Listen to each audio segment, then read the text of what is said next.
Well, good morning. This is Pastor Bill Rushick from the Free Methodist Church in South Canaan, Pennsylvania. I've lived in the area for 33, 34 years. I'm going to share with you a Bible story. And the Bible story is from the Old Testament. And the character, or the lady, the hero, the unexpected hero, is Rahab, and she is really has a really neat story to tell. Our authors are Rachel Spear Weaver and Anna Haggard, and the artist is Eric Elwell. So, very enjoyable book. So let me begin, and we turn the pages to where we want to start. And have you ever played hide and seek? Oh, I have. It said, let's play hide and seek, yelled Rahab. Growing up in the big, bustling city of Jericho, Rahab knew every inch and corner of the streets, the marketplaces, and all the hiding spots along the Jericho wall. "You're it," she said, tagging her eldest brother.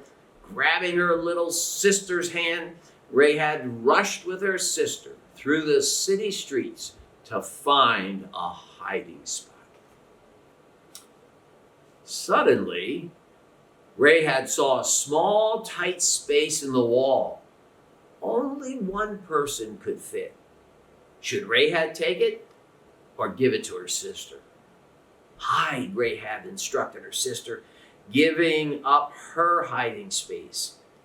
But Rahab didn't have time to hide. "Gotcha," said her oldest brother with gleaming eyes. He asked, Now where's our sister?"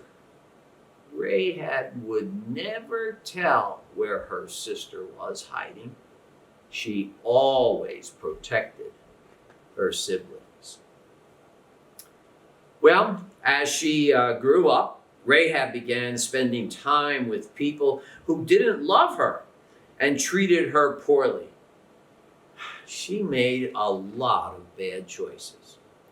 Rahab wanted desperately to change her life. One day from her home deep in the city wall, Rahab spotted two travelers. They look like Israelites," she said. Everyone in Jericho was talking about the people of Israel. Their God loved them and did mighty miracles, like parting the Red Sea and leading them to a new land. Rahab wondered, could the God of the Israelites love me too? Suddenly, the two men were at her door. She peeked out. "Tell me honestly, are you Israelites?" she asked.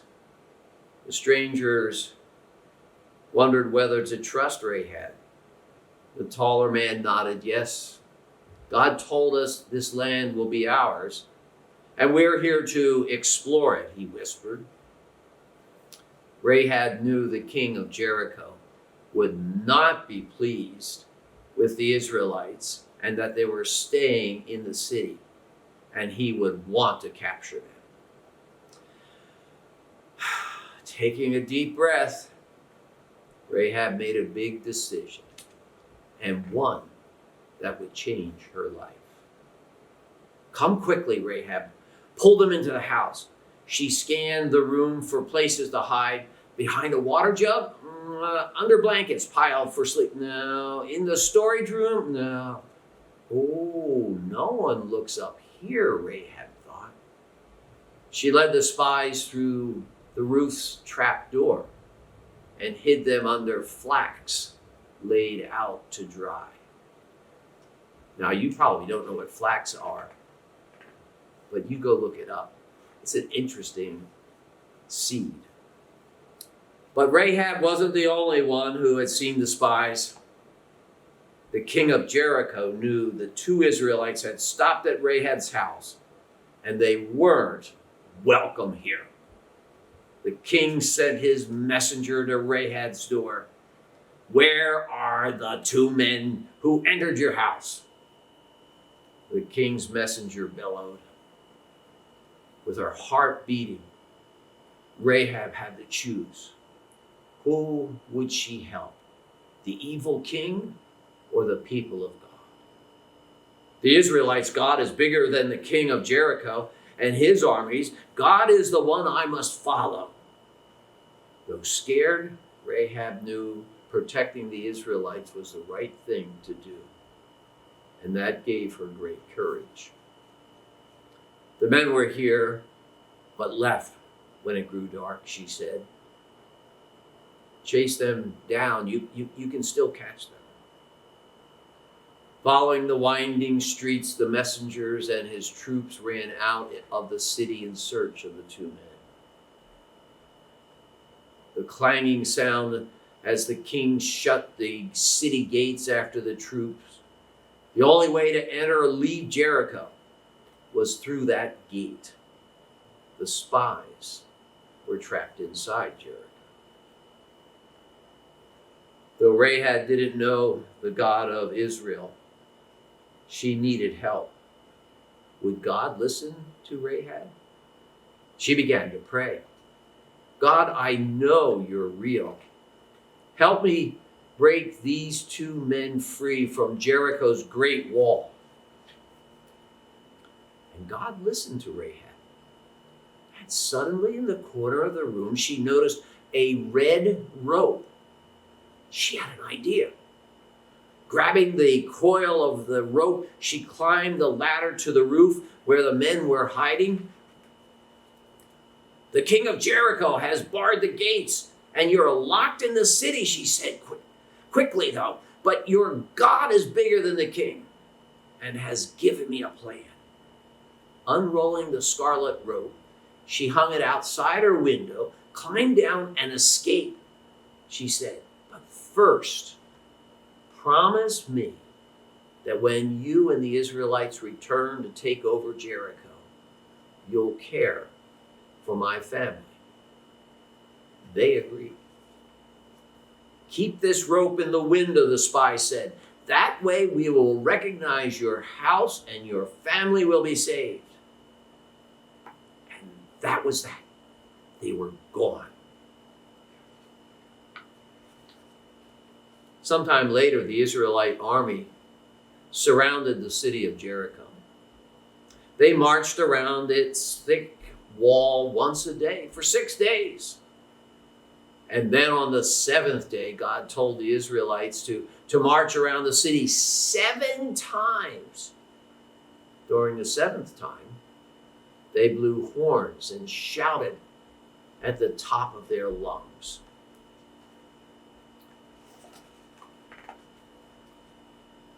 Inside the wall, Rahab covered her ears. The noise was so loud. And then, crack, pop, boom. The walls began to tremble and the wall began to fall. And the God of the Israelites was causing the city wall to fall. As the walls collapsed around Rahab and her family, they ducked into a corner.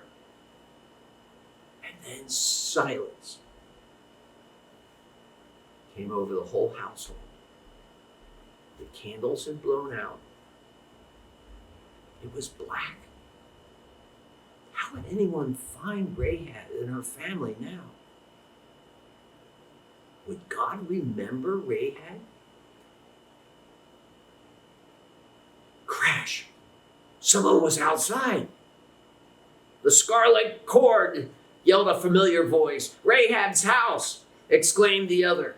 And the 2 spies broke through the rubble and found Rahab and her entire family, and they were saved.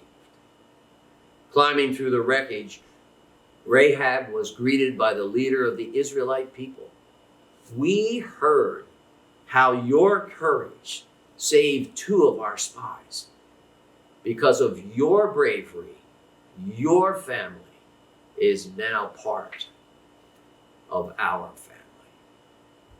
Rahab cried with joy. God had given her a new home, a new people, a new beginning. And most of all, Rahab had risked everything to believe in the God of the Israelites. And she had discovered God loved her too. Because of her courage, God made Rahab a part of the greatest story on earth. She became hang on now, listen carefully, she became the great, great, great, great, great grandmother to Jesus Christ. And that's the story of a unexpected hero. Thanks for listening.